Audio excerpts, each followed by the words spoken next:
آپ کی طرف سے ایک گمنام خط ملنے پر عمل میں لائی گئی. آخر وہ گمنام خط ملنے پر وہ ریکور ہو گئی فیملی؟ وجہ کیا تھی؟ کیا حالات تھے؟ کب سے وہ دو یتیم بہن بھائیوں کو قید کر رکھا تھا؟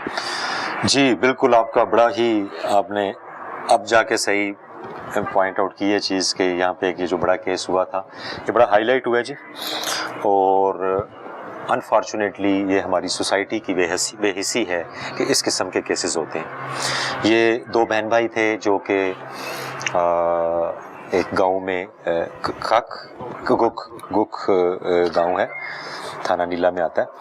وہاں پہ یہ رہائش پذیر تھے. ان کا اپنا گھر ہے، کافی بڑا گھر ہے اور ویل آف ہیں. ان کے والدین کچھ عرصہ پہلے فوت ہوئے تھے. والد کوئی 1.5 سال پہلے فوت ہوئے تھے، والدہ اس سے پہلے فوت ہوئی تھیں. ان کی فیملی ہسٹری میں تھوڑا سا ایشو ہے مینٹل ڈسٹربنس کا، مینٹل ڈسیبلٹی کا آن لیٹر سٹیج. تو ان کے والد صاحب بھی میرا حال اسی طرح ہی وہ بھی بیمار تھے، اور پھر جب ان کے فوت ہوئے تو بچے جو ہیں وہ بھی اسی بیماری کا شکار ہوئے. اور وہ بچے وہاں پہ دونوں جو تھے بہن بھائی وہ رہ رہے تھے، اور ان کو ان کے رشتہ دار ریلیٹیوز. یہ تفتیش کے بعد یہ باتیں سامنے ہیں. گمنام خط میں کیا لکھا گیا تھا؟ گمنام خط میں ہمیں یہی کسی نے وہاں سے گاؤں سے ہی موسٹ پروبلی گاؤں سے ہی کوئی شخص تھا جس نے لکھا، بتایا کہ یوں دو بہن بھائی ہیں اور ان کو قید کر کے رکھا ہوا ہے، ان کو باندھا ہوا ہے، یہ کیا وہ کیا، اور ان کو کوئی خیال نہیں رکھا جا رہا. اور تو جب یہ آپ نے لائنیں پڑھی تو پھر آپ جی ہاں ظاہر ہے جی ہمارے لیے یہ پوائنٹ آف کنسرن تھا. ہم نے اس کو فوری طور پہ اس کو موو کروایا اور ہم نے ان کو ڈھونڈنے کی کوشش کی.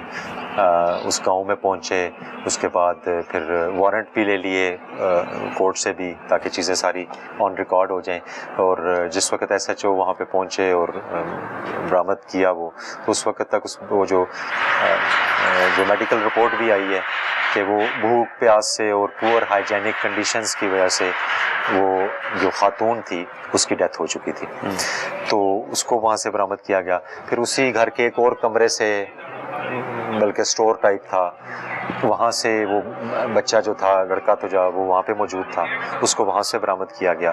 وہ بڑا گھبرایا ہوا تھا، بہت اس کی حالت خراب تھی. خیر اس کو بڑے اچھے طریقے سے اس کو وہاں سے لے جا کے اس کا علاج وغیرہ کرایا جا رہا ہے. اس کو پہلے ہم پنڈین میں بھی علاج کرایا، اس کی مسلسل میڈیکیشن چل رہی ہے. ابھی اس کی آج میں نے فریش رپورٹ لی ہے، اس کی MRI اور میڈیکل بورڈ پنڈی ہاسپٹل میں وہ چل رہا ہے، تو ہم اس کی لک آفٹر کر رہے ہیں.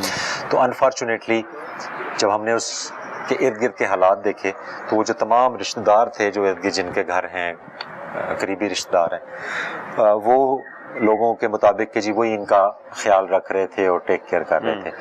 تو پھر مختلف انویسٹیگیشنز آگے بڑھیں جس میں اندازہ ہوا کہ وہ لوگ انہوں نے نیگلیجنس بھی دکھائی ہے، اور کچھ حد تک یوں لگتا ہے کہ وہ جان بوجھ کے جب ان کا وہ خیال نہیں رکھ رہے ہیں. ان کی حالت بہت بری تھی، ان کو کھانا پینا کوئی دے رہا ہے نہیں دے رہا، کوئی مرضی سے باہر سے پھینک کے جا رہا ہے، کوئی کس طرح کر رہا ہے. تو وہ بڑا قابل افسوس واقعہ تھا، بڑی قابل رحم واقعہ تھا ان پہ.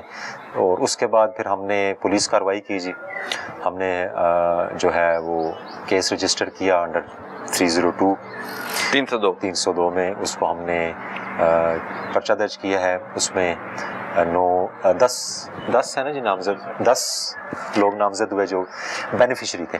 ان کی کافی زمین تھی، ان کے والدین کی، بہن بھائیوں کے جو مطلب پیرنٹس کی طرف سے زمین ملی تھی. کتنی زمین تھی سر ان کی ملکیت میں؟ وہ تقریباً جو ہے وہ اس کی جو ایگزیکٹ فردیں اور وہ ہیں وہ ابھی پروسیس چل رہا ہے، بٹ اٹ از پلس 700 کنال. ٹھیک ہے جی، جو کہ ان کے رشتہ داروں کے پاس تھی، وہ اس پہ کاشت کر رہے ہیں، اس کے بینیفیشری تھے. ٹھیک ہے، تو اس سے ہونا تو یہ چاہیے تھا کہ ان سے ان کا علاج کراتے، ان کا خیال رکھتے. تو وہ نہیں کیا گیا اور اس کے فوائد اٹھاتے رہے ہیں. تو اسی کو ہم نے چلان میں بھی ڈالا ہے.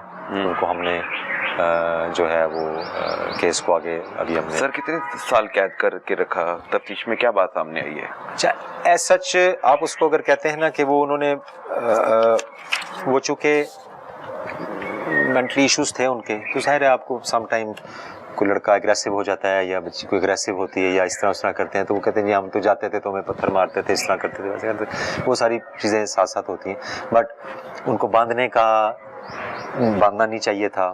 باندھا ہوا تھا. ہاں جی، وہ اس لاک بھی لگایا ہوا تھا اور باندھا بھی ہوا تھا. سم ٹائم لاک بھی لگا دیتے تھے، سم ٹائم باندھا ہوا تھا. اس وقت تو نہیں تھا، لیکن ہماری میڈیکل رپورٹ میں وہ کدھر ہے ہماری، وہ فائل ادھر پڑی ہوئی ہے، منگوا لیں.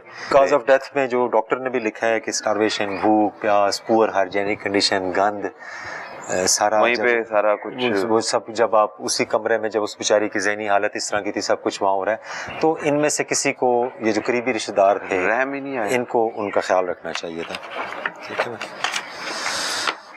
اب یہ انکوائری رپورٹ ہے، یہ تو ہماری ایک جنرل تفتیش چل رہی ہے. جہاں تفتیش ابھی وہ چل رہی ہے. ہم نے کچھ ہماری رپورٹس رہ گئی ہیں، اس میں سے ایک اس کے لڑکے کی جو میڈیکل رپورٹ فائنل اسسمنٹ. اس کی ایج کیا ہے سر لڑکے کی؟ اس کی ایج میرا حال ہے 30 اپنا 31-32 سال لڑکی زرتاج کی 28-29 کی ہے اور وہ 27 سال کی لڑکی ہے. 27 سال کی لڑکی ہے اور وہ تقریباً 29-30 سال. 29-30 سال کا لڑکا ہے. جی، دونوں ڈسیبل تھے دونوں کا یا کچھ عرصے بعد ان کی طرف سے کچھ میڈیسن ان کو ایسی دی گئی کہ وہ مزید مینٹلی ایشو وہ میں، اگر جس وقت مینٹل ایشو ہوتا ہے آپ کو پتا ہے، اور اگر پراپر میڈیکیشن نہ آ رہی ہو تو آپ جو بھی میڈیسن دیں گے وہ ظاہر ہے اس کے لیے نقصان دہی ہوگی. تو ڈاکٹر کے بغیر اور اس طرح وہ ساری چیزیں چل رہی تھیں. تو کیا بات سامنے آئی سر؟ جی اس میں تو یہ تو ہماری ایک پروگریس رپورٹ ہے، ٹھیک ہے، جس میں ہم نے تقریباً 10 بندوں کو نامزد کیا تھا. ان کے والد کے فوت ہونے کے بعد جو تقریباً 1.5 سال پہلے فوت ہوئے تو وہ ادھر ہی رہ رہے تھے، اور وہ اس طرح ایز سچ قید نہیں تھا کہ جس طرح پکڑ کے زنجیروں سے باندھا ہوا ہے اور نکل نہیں دے رہے ہیں. وہ لڑکا موومنٹ کرتا تھا، باہر بھی آتا تھا، جو آتا تھا. جب ان کی حالت زیادہ خراب ہو جاتی ہوگی تو وہ اس کو اس طرح باندھ چھاند دیتے تھے کہ یہ کوئی کسی کو نقصان نہ پہنچائیں یا پتہ نہیں. بٹ اگین یہ ساری چیزوں کا تعلق ہیومینٹی سے ہے، انسانیت. ان کی جو بھی کنڈیشن تھی، آپ سب کا جو ہماری سوسائٹی وہ رشتہ دار تھے قریبی، ان سب کا کام ہے آپ ان کا خیال رکھیں، ان کا علاج کروائیں. ریسورسز موجود ہیں، ان کی اپنے ریسورسز موجود ہیں، آپ ان سے علاج کرواتے ہیں. وہ علاج انہوں نے اس طرح نہیں کروایا. آپ چکوال میں آئے اور ایک ایسا بڑا کام، جو بہن بھائی، یتیم بہن بھائی قید تھے، ان کو ان کے چنگل سے آزاد کروایا. لیکن بدقسمتی سے جب تک گمنام خط آپ تک پہنچا، لڑکی جان سے جا چکی تھی. لڑکے کو آپ نے زندہ، بلکہ زندہ لاش ہی میں کہوں گا. جی وہ بہت تیزی سے بہتر ہو رہا ہے، وہ تیزی سے بہتر ہو رہا ہے، اس کی کافی حالت بہتر ہو رہی ہے. ابھی MRI وغیرہ بھی ہونا ہے انشاءاللہ کل، اور پھر میڈیکل بورڈ بھی ہے، تو ہم کوشش تو کر رہے ہیں اس کو پورا کریں. باقی یہ تو جی جو بھی پولیس افسر یہاں پہ ہوگا یا جہاں پہ بھی ہوگا، مجھے یقین ہے کہ کسی کے پاس بھی اس طرح کا کوئی انفارمیشن آئے گی تو اس پہ ایکشن لیں. میرے خیال سے آپ سے پہلے آتے رہے ہوں گے گمنام خط، کبھی کسی نے فالو نہیں کیا؟ نہیں، اس معاملے میں یہ پہلا گمنام خط تھا؟ پہلے آیا. ہاں جی، اس سے پہلے اس طرح میرے ہوتے ہوئے تو کوئی نہیں آیا، نہ پہلے کوئی اس طرح کی چیز رپورٹ ہوئی ہے. جی بالکل ٹھیک ہے جی. بالکل، جہاں پہ بھی میرا یہ یقین ہے کہ کہیں جیسے بھی جو بھی پولیس افسر ہوگا، جب اس کو اس قسم کی چیز پتہ لگے گی وہ ضرور ایکشن لے گا. یہ انسانیت کس سے ریلیٹڈ ہے نا جی، ہیومینٹی سے ہے. لیکن کاروائی اتنی دیر سے ہوئی، وہ ایک لڑکی کی جان بچائی جا سکتی تھی، وہ نہیں بچ وہ تو پائی. جی سوسائٹی اور جس طرح جیسے انفارمیشن آتی ہے اس حساب سے وہ کیا، لیکن جیسے ہی پتہ لگا اس کے بعد ہم نے کوشش کی ہے کہ اس کو میکسیمم ہم جو ہے نا ریلیف کریں. پولیس کا ہے کام تحفظ عوام کا، عوام کے جان و مال کے تحفظ کے دعوے دار، جو اصل صحیح معنوں میں کوئی کام کر رہے ہیں، شہریوں کو انصاف دے رہے ہیں، جرم کا خاتمہ کر رہے ہیں، یا پھر اپنے کام کے لحاظ سے بہترین اقدامات عمل میں لا رہے ہیں، ان کا نام ہے احمد محی الدین. اور پبلک ان سے خوش ہے، افسران ان سے خوش ہیں، اور ہمیں امید ہے کہ یہ جہاں جہاں بھی جائیں گے اپنا اثر، مثبت اثر چھوڑ کر جائیں گے، شہریوں کو انصاف دے کر جائیں گے. اب تک کے لیے اتنا ہی. اللہ حافظ.